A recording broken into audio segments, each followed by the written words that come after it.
PT 365 के अगले lecture में आपका स्वागत है। तो आज हम बात करेंगे नैनो प्रौद्योगिकी यानी कि नैनो टेक्नोलॉजी के बारे में।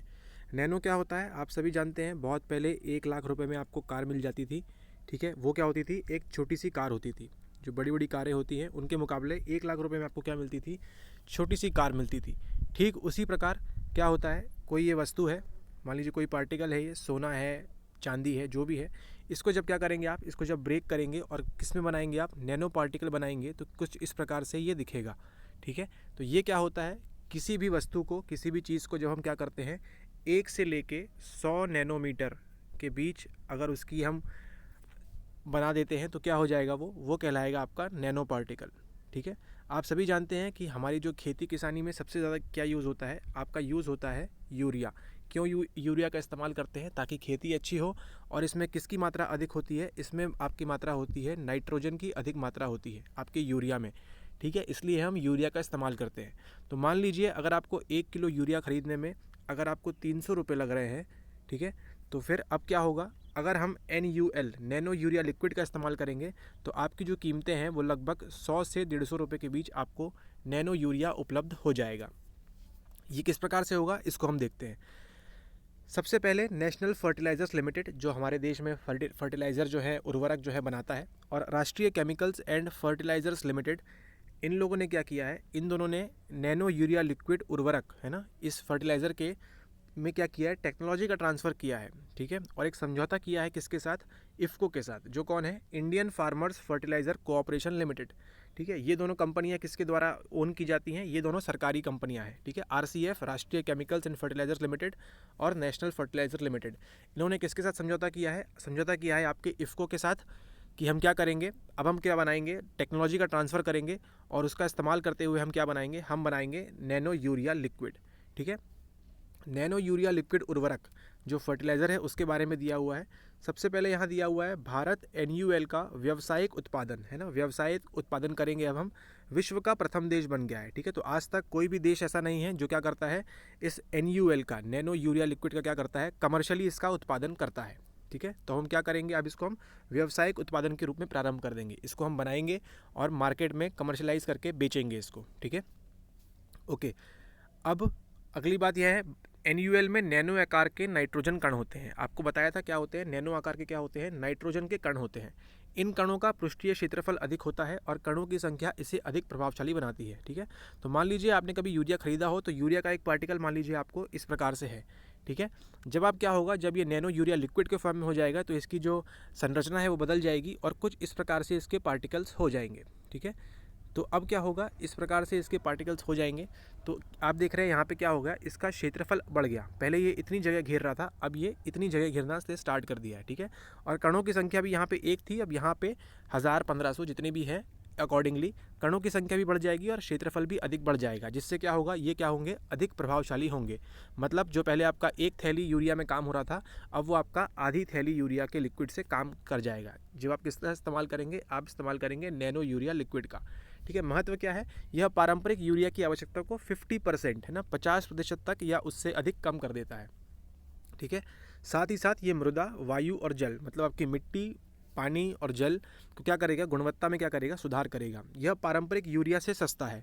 ठीक है, तो अगर आपको यूरिया बताया था 300 रुपये में का मिल रहा है 1 किलो या 1 पैकेट, तो अब आपको क्या मिलेगा, एक शीशी आपको 100 से 150 रुपये की मिल जाएगी, और जो बाकी के 150 रुपये बचे हैं उसको आप एंजॉय कर सकते हैं। ठीक है, अब बात करते हैं नैनो टेक्नोलॉजी के उदाहरण और अनुप्रयोग, किस प्रकार से काम करता है। कार्बन नैनो ट्यूब का हम इस्तेमाल कैसे करते हैं, छोटे, तेज और अधिक कुशल माइक्रोचिप के साथ साथ हल्के, अधिक दक्षता और मजबूत क्वांटम नैनोवेयर उपकरणों को बनाने के लिए मटेरियल के रूप में सिलिकॉन की जगह प्रयुक्त किए जाने वाले हैं। ठीक है, तो अब हम जो सिलिकॉन का इस्तेमाल करते हैं, जो सिलिका का इस्तेमाल करते हैं, उसकी जगह हम किसका इस्तेमाल करेंगे, अब कार्बन नैनो ट्यूब का इस्तेमाल करेंगे हमारे इलेक्ट्रॉनिक्स में। ठीक है, नैनो मतलब स्मॉल, कार्बन को ही हम स्मॉल फॉर्म में ले जाएंगे। इसी के साथ साथ ग्राफीन का इस्तेमाल भी करेंगे हम। ग्राफीन का क्या गुण करता है, इसे लचीली टच स्क्रीन के विकास के लिए एक आदर्श घटक बनाता है। ठीक है, तो आप जो देख रहे हैं, आपका जो फ़ोन है इस प्रकार से होता है, ये फोल्ड नहीं होता, लेकिन भविष्य में क्या आएंगे, इस प्रकार के फ़ोन आएंगे जो ऐसे इस प्रकार से फोल्ड हो जाएंगे, टच स्क्रीन फ़ोन। ठीक है, ये किसकी मदद से होगा, ये होगा मदद आपकी ग्राफीन की मदद से होगा। अब बात करते हैं ऊर्जा के क्षेत्र में, नैनो टेक्नोलॉजी लागत को कम करती है। ठीक है, जैसे अभी ये देखा हमने, 300 की चीज़ कितने मिल रही थी आपको, 150 रुपये में मिल रही थी। साथ ही साथ मजबूत और हल्की पवन टरबाइन का निर्माण करती है, ईंधन दक्षता में सुधार करती है एवं कुछ नैनो घटकों के थर्मल इंसुलेशन से ऊर्जा में बचत कर सकती है। ठीक है, तो जब हम नैनो चीज़ का इस्तेमाल करेंगे तो आपको जो 100 रुपये का लाइट का बिल आ रहा है वो कितना आएगा, अब वो 50 रुपये से 25 रुपये के बीच आएगा। ठीक है, नैनो टेक्नोलॉजी का इस्तेमाल करके। इसी प्रकार से हम बायोमेडिसिन में करेंगे, पर्यावरण में करेंगे, ठीक है, और साथ ही साथ भोजन के रूप में भी आप कर सकते हैं। तो इसको आप पढ़ लेंगे थोड़ी सी डिटेल में कि हम इसका इस्तेमाल कहाँ कहाँ कर सकते हैं। साथ ही साथ कपड़ों में कर सकते हैं। ठीक है, तो क्या होंगे, कपड़े जो आपके जल्दी जल्दी गंदे नहीं होंगे, ना ही सिकुड़ेंगे वो। ठीक है, अब बात करते हैं नैनो टेक्नोलॉजी के बारे में। नैनो टेक्नोलॉजी क्या है, एक विज्ञान है ना, एक विज्ञान, इंजीनियरिंग और टेक्नोलॉजी है। यह नैनो स्केल पर संचालित होती है, जो लगभग 1 से 100 नैनोमीटर होती है। ठीक है, ये आपको ध्यान रखना है, 1 से 100 नैनोमीटर। और ये क्या होगी, किसी भी डायमेंशन में हो सकती है, चाहे वो लंबाई हो, चाहे वो चौड़ाई हो, चाहे वो उसका मोटाई हो, किसी भी अगर डायमेंशन में किसी भी उसके इसमें क्या होगा, अगर 1 से 100 नैनोमीटर के अंदर होगा तो क्या कहलाएगा, आपका वो नैनो पार्टिकल कहलाएगा। ठीक है, पहला इसकी जो सामग्री है, इसमें क्या होते हैं, दो मुख्य कारणों से नैनो स्केल पर अलग अलग हो सकते हैं। पहला, बड़े कणों से बनी सामग्री के समान आयतन की तुलना में नैनो कणों से बड़ी सामग्री का सरफेस एरिया अपेक्षाकृत बड़ा होता है। ऊपर देखा हमने एग्जाम्पल में कि उसका जो सरफेस एरिया है, जो क्षेत्रफल है, वो बढ़ गया। यह सामग्री को रासायनिक रूप से अधिक अभिक्रियाशील बनाता है और उनकी ताकत या विद्युत गुणों को प्रभावित कर सकता है। ठीक है, तो मान लीजिए यहाँ पे कोई पार्टिकल है एक्स। ठीक है, इसमें आप क्या कर सकते हैं, इसमें आप इलेक्ट्रिसिटी पास नहीं कर सकते हैं। ठीक है, लेकिन जब आप क्या करेंगे, इसको एक्स की आप नैनो पार्टिकल बना देंगे तो हो सकता है उसमें से इलेक्ट्रिसिटी पास हो जाए। ठीक है, या फिर अगर वो उसको गर्मी महसूस नहीं होती है इस एक्स पार्टिकल को, तो जब आप नैनो पार्टिकल में करेंगे तो क्या होगा, उसको गर्मी महसूस हो सकती है। इस प्रकार के उदाहरण हो सकते हैं जब हम क्या करेंगे, नैनो चीज़ का इस्तेमाल करेंगे, जब उसको हम नैनो पार्टिकल के रूप में बनाएंगे। ठीक है, तो जैसे आपने ऊपर एग्जाम्पल में देखा, हमने क्या किया, जो नाइट्रोजन है उसको क्या किया, हमने नैनो पार्टिकल के रूप में बनाया और उसकी जो क्षमता है उर्वरक की, वो क्या हो गई, बढ़ गई। ठीक है, ये क्या कर दिया इसने, रासायनिक रूप से अधिक अभिक्रियाशील बना दिया। दूसरा, 50 नैनोमीटर से नीचे, अगर आप जैसे ही 50 नैनोमीटर से जाते हैं तो क्या होता है, क्लासिकल फिजिक्स के नियमों का स्थान क्वांटम प्रभाव ले लेते हैं। तो वहाँ से किसकी एंट्री हो जाती है, आपके क्वांटम फिजिक्स की स्टार्टिंग हो जाती है। ठीक है, और ऑप्टिकल, विद्युत और चुंबकीय व्यवहारों का उजागर करते हैं। ठीक है, तो हो सकता है कि ये जो एक्स पार्टिकल है, ये इसमें क्या हो, चुंबकीय जो बल होता है, जो फोर्स होता है, वो नहीं हो। ठीक है, ये मैग्नेट पे क्या करता है, जाके चिपक नहीं जाता है ये वाला एक्स पार्टिकल। लेकिन जैसे ही आप नैनो पार्टिकल में करते हैं तो क्या होगा, क्वांटम फिजिक्स एंट्री ले लेगा और ये छोटे छोटे पार्टिकल क्या होंगे, मैग्नेट की ओर चिपकना स्टार्ट हो जाएंगे। ठीक है, ये प्रभाव सामग्री को बहुत उपयोगी भौतिक गुण प्रदान कर सकते हैं। ठीक है, तो इसका आपको ध्यान रखना है कि नैनो पार्टिकल की मदद से क्या कर सकते हैं हम, 50 नैनोमीटर से नीचे क्या होंगे, क्लासिकल फिजिक्स हट जाएगा और क्वांटम फिजिक्स की एंट्री हो जाएगी। ठीक है, जैसे आपने देखा है कि एक एल्यूमिनियम की शीट होती है। ठीक है, एल्यूमिनियम की शीट, क्या आपने कभी सुना है कि इसका विस्फोट हो सकता है? इसका विस्फोट एल्यूमिनियम का नहीं, इसका विस्फोट नहीं हो सकता। लेकिन जैसे ही आप इसको एल्यूमिनियम की शीट को क्या करते हैं, नैनो पार्टिकल में ले जाएंगे तो ये क्या होते हैं, विस्फोट करना स्टार्ट कर देते हैं। ऑलराइट, अब बात करते हैं हम अन्य महत्वपूर्ण सुर्खियाँ, अदर इंपॉर्टेंट न्यूज़ में क्या है। आपको पास यहाँ पे दिया हुआ है tribo electric nano generators, TENG। ठीक है, ये क्या होते हैं, नैनो एवं मृदु पदार्थ विज्ञान केंद्र, CNSMS। ये कहाँ पे है, ये है आपका बेंगलोर में। ठीक है, बेंगलोर में है और किसके अंदर है, CNSMS विज्ञान एवं प्रौद्योगिकी विभाग के तहत एक स्वायत्त संस्थान है। ठीक है, तो department of science and technology का भाग है ये। ठीक है, ऑटोनॉमस इंस्टीट्यूट है ये।